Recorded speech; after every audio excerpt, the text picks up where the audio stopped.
All right, welcome to Road to Success. We're here with John Ruckman. The Charm City property dude. And my co-star for the day, Pete. Happy to be here, Violi. Thanks. Yeah, thanks for the invitation. Wally. Yeah. All right, so, we're going to talk to John today about everything that's gotten him to the point where he's at today. And, hopefully we can get some nuggets. Well, good. Actually, it's funny that as soon as I pulled up to the parking lot, I saw a lot of your location shooting around the parking lot, and especially over Glory Days. Do you go over there and get your man on the streets videos? Man, I mean, we haven't done any over there, but I could have sworn I saw that was over there. We did a bunch of man on the street in White Marsh. Okay. We went to Annapolis and did a couple. I like Annapolis. We went up to Timonium and did some. So we got to get back out there. Did you, when you're in Annapolis, there's this little restaurant, there's the Seasons. They sell vinaigrettes and oils and stuff for salads. It's delicious. It's great. But right next to it, there's this little restaurant, has this stuffed French toast. It's called Prime. Banging, man. Banging. So what I like, and the last time I was there, I ran into Michael Shiflett. So you'd know him because he's I was watching Pitch Perfect, and he was like one of the announcers. I think that's his name, and he was like in the Yes Man. Oh yeah. So the guy that jumped through the bushes, you gotta say yes, you gotta say yes. I ran into him down there. So it's all funny if you keep your eyes open down in Annapolis. There's no telling who you run into. Yeah. So no, in Maryland, I mean, some people forget, but this is one of the most expensive and money rich cities.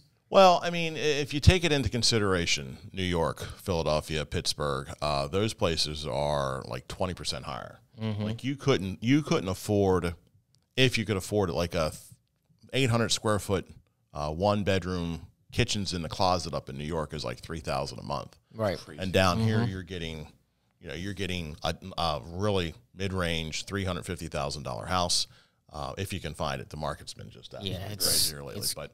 And in Philadelphia, it's slightly higher, too. So in the grand scheme of things, I think your prices here, while slightly above national average, are really affordable. And D.C., forget it. Yeah, it's straight through the roof. You can tell I've done a lot of videos on that. I like that. So, John, tell us, how you started your working career, and then so now. Oh, well, that's a long story. So I was offsetting my wife. My wife does very, very well. So we had 2 kids. My son was probably he's 22 now, so I've been in the business 18 years. At about 4, she recommended me doing something. Stay home and watch him, because we're now in that era where the women are like the primary breadwinners. Yeah. No, there are a lot of women that are. And I'm going to go into something else here, and it's The One Thing by Gary Keller. I know he wrote the book. It was like, you focus on one thing. She's been doing one thing for 27 years. And when I say she makes probably more money than the president because she's commission sales. So that levies into the do one thing. Right. Where me, I'm all over the place. But anyway, I started my real estate career back in 2005 in the other boom. Okay, so I remember seeing what we're going through right now, and as they say, real estate is cylindrical. So it's going to swing back. There will be a lot of real estate agents that will be out of the business within the next couple of years. They'll be gone. They'll be doing. There's a lot of agents already that've been getting out. Because there's just when there's a lot of inventory, it's easy to do this. And if I had to hear one more 1 week, I was going to scream. And then there's these other agents that are like, yeah, just put it on the market in 5 seconds, it's gone. Yeah, well, that makes for very difficult working situation, because now all of a sudden, as a real estate agent, you're not used to working. Right. You get the listing, you put it on the market, it sells. There's really no hard work there. Right. Yeah. Where we're coming into the next phase, where now all of a sudden, and unfortunately with all the car warranty calls and the text messaging and all the cold calling that's going on through third world people, it's going to make real estate agents' lives really, really more difficult. And I can attest to that too. I can't stand calling people. It's like as soon as, and that is our job. We have to call, you get a lead, you call the people. But now all of a sudden you've gotten 25 calls a day from, I don't know, do you get these ones where they go, hey, Pete, I'm sorry it's been such a long time. Or they go, you know what, I got a new phone. Whose number is this? Have you gotten those yet? I've had like one of those from some car insurance things. Yeah. I get 10 of those a day. Really? It's like It's hey, crazy. Linda, I lost your number. Is this Linda? I'm like, no, it's not Linda.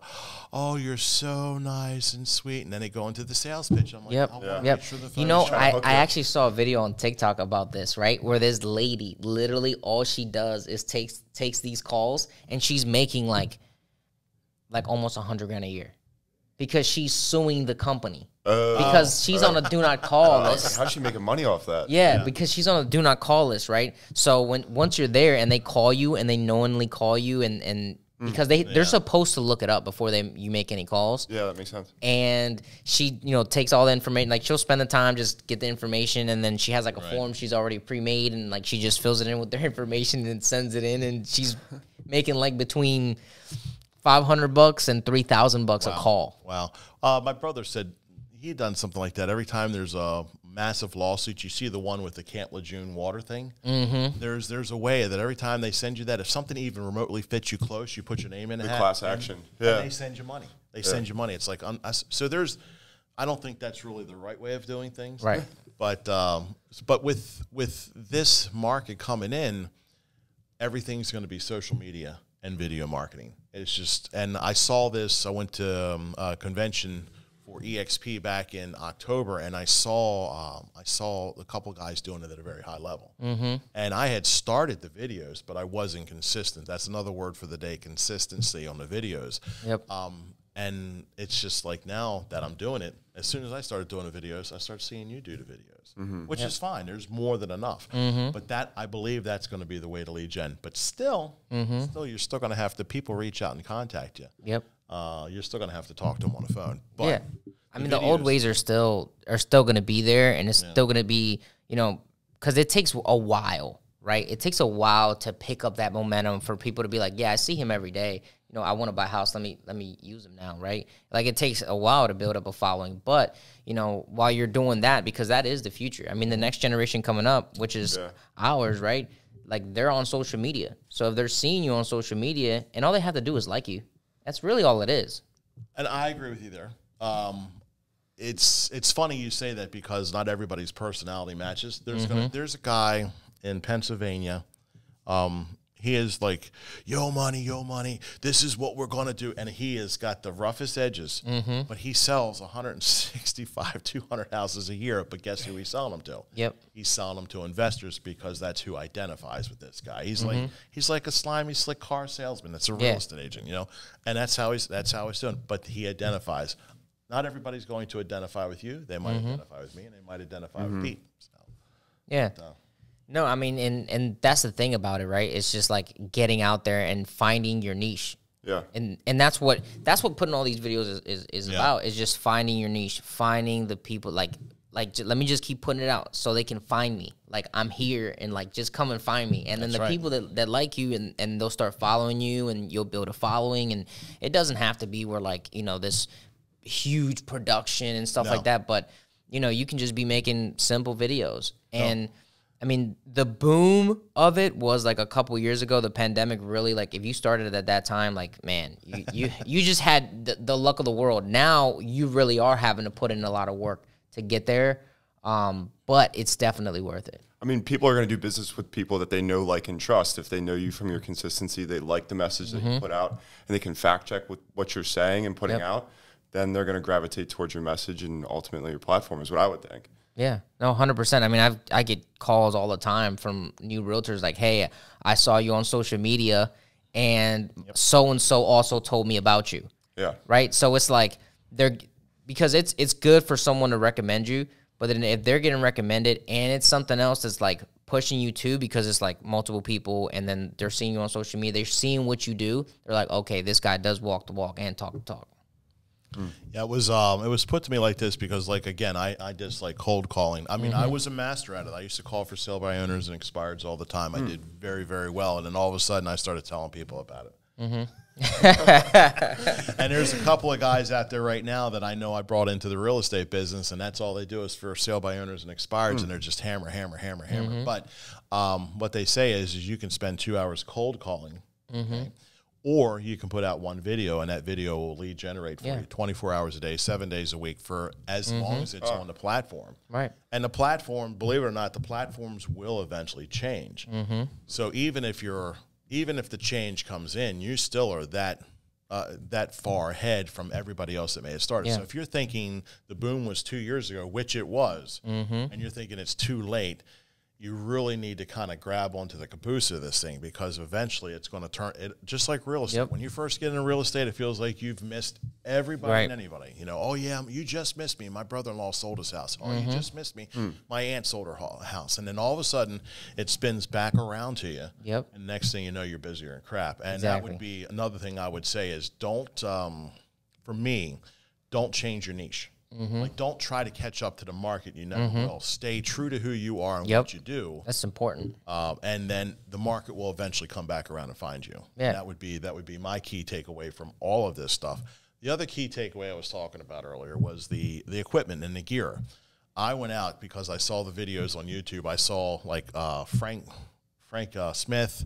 I saw there's Tom Buck. If you've ever watched his videos, he's got like light blues and yellows, and he's got these light rods, and they're like $1,000 light rods. He does explain in his videos that when he's doing this, the people, Elgato comes to him and says, hey, by the way, we see you're using these lights. Try our lights out. And give it to him for free.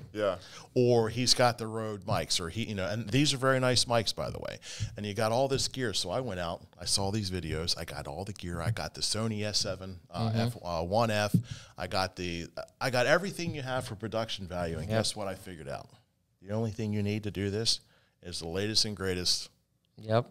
And it doesn't have to be, it can be an Android or it can be an Apple. I mean, Apple's a little more interconnected with everything. But all you need to do is just get out there and do it and use your phone. It doesn't 100%. Have to be, I always tell people it doesn't have to be perfect. It just has to be good. So don't let no one is really paying attention that your hair's a little bit this way, that the camera cut in a little bit at this time. Like, no one sees that but you. And I get that. But the fun part about that is even the trolls out there that see that stuff and give you the time of day and leave a comment, it's better for your algorithm too. That helps you. So whenever I make a mistake, I go, you know what? I'm going to leave it in there because I want someone to be like, hey, you missaid this word. Or you didn't say, like earlier, I was like, oh, the city. And it was like the state, right? Like, I want people to say something because it creates something where like they start talking. And that's what you want. You want people to engage. You want them to be like, man, this is a community, somewhere where I can come and, either shoot the shit or, get some information or, there you go. You said a cuss word. Right. So like you want all that stuff, right? That just happens and pops up. So, I mean, the people that want to be like perfect, no, stop it and let's restart, dude, forget about it. Like, it's about the yes, quality matters, but it's about quantity too. Well, I mean, of course, if you're starting to do the videos and you're starting to get, you're getting your clients coming in that way and you're starting to make money, I would firmly say, hey, listen, invest in someone that may be able to edit the videos better. I mean, there's so many tips and tricks and stuff like that as far as editing videos and just making it look uber cool and all that stuff. But the attraction factor at the end of the day is you. I saw a video last night. They were discussing like the top hit for like 1980, and it was Aha. And the guy was just as simple as you could possibly be. He sat on a couch. He had cool glasses, a cool hat, and he was just talking about and running through the PowerPoint of how Aha went from how the song was nothing, then all of a sudden it's the most recognizable song everywhere. And in fact, TikTok was using it not too long ago, and that's the one where they use the rotary camera, and they're putting the filming over top of the actors, and it makes it look cartoony. And he was talking about that, and he's got thousands and thousands and thousands of followers, and it's just simplicity by design. So I wouldn't say everything he does is perfect. So no, it's just. What's it been like to find your voice? You talk about like your niche and getting into a group and a topic that you're interested in. How have you kind of progressed to that? Oops. Do I get to buy lunch now that my phone? Sorry about that. I would simply say this. There's a lot of different people out there telling you different things. If you want to stay consistent, fly flying around. First off, you need to is the roads picking up the fly? Zzz, okay. You have your voice. You have buyers and your real estate agent. You have your buyers and sellers. As a loan officer, you have your buyers, and you can stay consistent with that. So the biggest myth out there, and they talk about this with everything, is the algorithm, and it's with YouTube, it's TikTok, Instagram, and the algorithm is really, there's so much stuff being put out into the metaverse here every day that your one video is not going to make a difference. It really isn't. And YouTube is not going to say, we're going to hold him up because it's not. It's because it's just so much out there. And it's a tidal wave. It's like, I don't know, it's like finding a pin in a needle. It's like finding a one pin in a needle haystack of a bunch of pins, you know? Yeah. So when you say voice, stick to what really sells it, I would think, or what's really interesting is watching other people, the day in their life. You know, everybody's trying. I saw some stupid video the other night. It says, watch this ghost. And there was one of those extender things for the sink where you squirt the water, extender sink. And the guy must have had a line to it, but there was a window over here someplace. So he's doing this with the line, and you can see in the window that his hands are doing this, but his video had like 1 million views. It's like just stupid stuff like that. So I would simply say, if you're going to post, be yourself, post your stuff, post yourself, and about one every 6 videos, you might say something about the real estate market. You might give a buyer tip. Do you also put seller tips in there? I would think so. It's related. But then there's also real estate companies out there that are trying to attract other agents into the company. And I would simply say, I think that would be a separate channel or a separate voice saying that, you know, being helpful to them, because the last thing I want to see is a bunch of real estate agents leave the business. But I get it. You know, if there's not, I think the inventory last month was like maybe 111 houses, and they sold 122 houses. There's like a quarter of a month left of inventory for anybody. So yeah, I mean, the last statistic I saw, Maryland is short 120,000 homes. Yeah. So that means there's 120,000 people who want and are able to buy a home. Now, have they kicked in short sales and foreclosures? They probably haven't. Yeah. So it would seem to me that that's 20% of the market, at least 20 or 30% of the market would be short sales and foreclosures. I know the government had a moratorium on foreclosing on people and short sales, but if you looked at 2005 and 6 when I first got in, the market did exactly the same thing. There was no inventory. Then all of a sudden the foreclosures and short sales came through in gangbusters because people were over, you know, they were giving so-and-so worked down at the McDonald's as a cashier, and they were stating they made $300,000 and couldn't even make the first mortgage payment. Right. So that also got rid of a lot of you mortgage guys too. Yeah. A lot of people I didn't understand how that worked, by the way. Yeah, so a lot of them, and this is from other people that I've seen, that I've talked to, that were at the time loan officers doing that, which at that time, that's all they knew how to do was those type of loans because they paid more, right? So then when those loans were no longer there and they had to learn how to do the other ones, I mean, it was already a tough market, right? So if you kept to your guns, which was, let me, have a purchase-based business, not a refinance, and always after buyers, because everything else is cyclical. If they stayed like that, those people just stayed in and kept fighting and kind of got their business back, right? But the other people that were just trying to hit that wave of hey, this is the cool new thing. You can make a lot of money doing this. It's so easy, right? You're not looking at anything. You're not looking at pay stubs or none of that. Right. So, but let me ask you a question. Isn't on those type of loans, if they default within the first 12 months, don't you have to pay back 6 months? 6 months. Doesn't the loan officer have to pay back their commission, right? Yep. Off of that? Yep. So that's a catch-22. They default, you get enough of those, all of a sudden the mortgage lender is headed out. I mean, that would probably explain a lot of the mortgage lenders that were in the business and all of a sudden out of the business. Yeah, I mean, imagine they come back and they tell you, hey, you have to pay back $20,000 this month, and then next month is $20,000, and then you're like, man, I'm only making $6 now. I used to be making 20 or 30, and now I'm only making $6, and they're like, I can't do this. Yep. Like, I'm just, you guys keep that now you're loss. down at the Valvoline changing oil. Right. No, I mean, a lot of people got out and Yep. they started something new, and the people that stuck with it, you know, you see them in the community. Oh yeah. That, you know, they're thriving. They're doing So good. those are the folks that didn't get into the quick money. They just stayed true to who they were. Yeah, they might have still been doing it, but they were still, you know, because it was a thing, right? You know, they're still doing it, but they were still doing everything else that they could possibly do. So, and even some people, I mean, I know some people probably did do only that, and they were like, you know what, I need to learn whatever it is that this is supposed to be about. And because it really, what everything boils down to is education. And if you're taught the wrong way, if your leadership is wrong, if your leadership, you know, you went in some place and they were like, hey, you can make some quick money.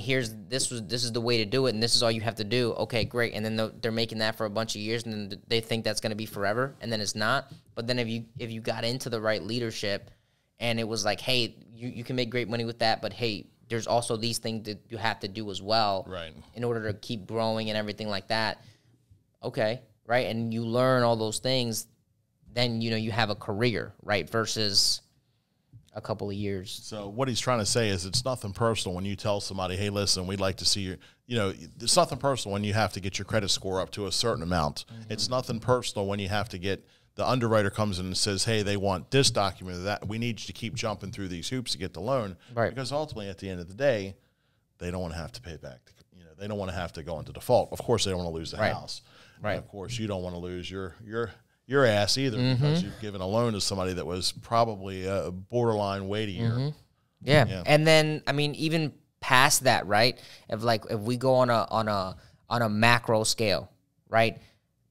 These loans are insured by the government. Right. So if we are making bad loans, which is what everyone was doing at that time, right? If we're making bad loans, it's going to affect everyone.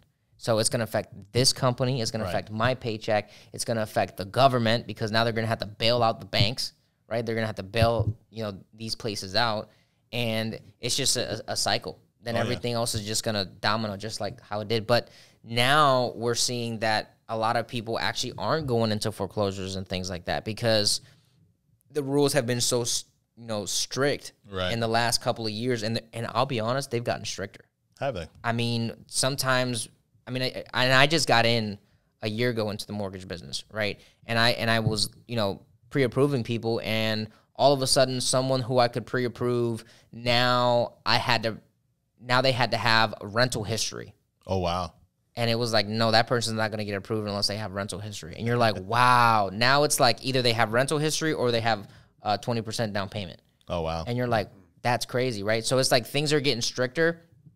And, you know, it's all cycles and waves, right? They'll get stricter, and because they don't want the pandemic and everything, like, you know, things like that to happen again, and we be in hot water. So they do stuff like that so that, you know, times get tougher, and, you know, there's less people getting approved, but then times will get easier again. It's all a cycle, and everything really is. It really is. I mean, I've seen this.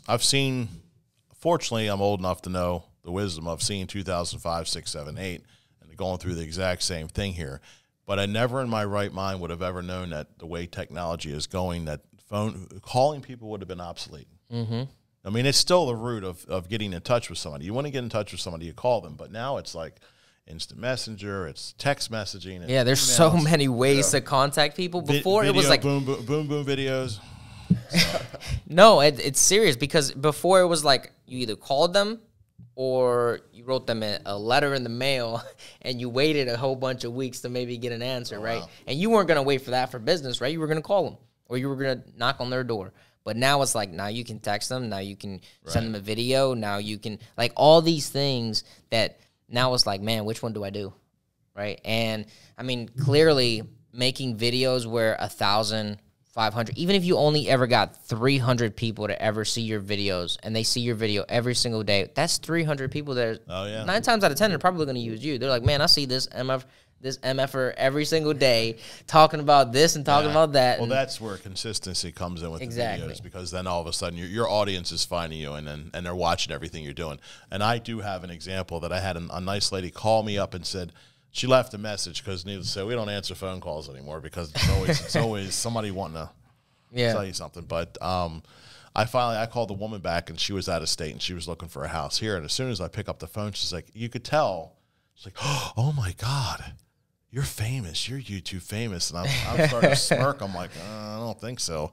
And then she's like, oh, no. I see all your videos. And thank you so much for calling me back. Wait a minute. Let me get this right. You're thanking me for calling you. You got to be kidding me. Right. And that was all because of the videos. Right. And it's funny because then you got to take that, you got to kind of take that into stride, because I didn't know her, but I had to pretend like she was my best friend forever and ever and ever, because that She is feels like she knows you. exactly. Yeah, Exactly. and that's what the videos do, right? Like think about it like this. Like, let's go back in time, right? If you saw a whole bunch of Nicolas Cage movies and you saw him out in the street, you'd be like, man, that's Nicolas Cage. Like, you'd feel like you know the guy. Absolutely. You've been watching him for And years. he'd look at you like you was crazy, Like, because he who didn't know the- you. What? And you actually forget that he's he's Exactly. in movies. So that's exactly. what the videos do. And that's what they do. They're a glimpse into your life. They see you talking. They see you. They hear you. They're like, man, because now they understand how you think.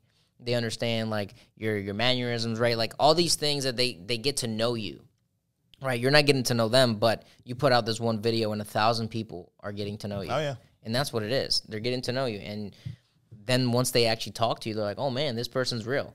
No, I had It's really real. Wait a minute. Are you here?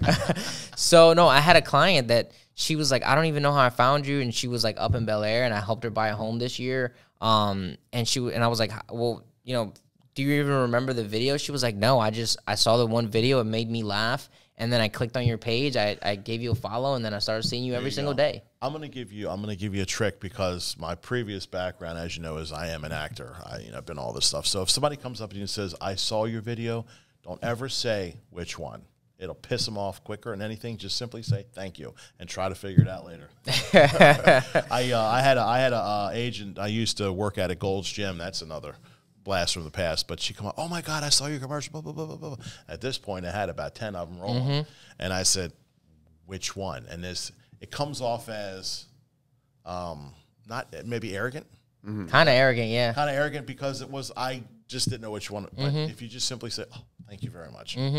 That's all, and it just smooths over the whole warmness. Don't ever go, and then try to figure out the video, because they only ever, maybe the person only ever sees the one video. The one, yeah.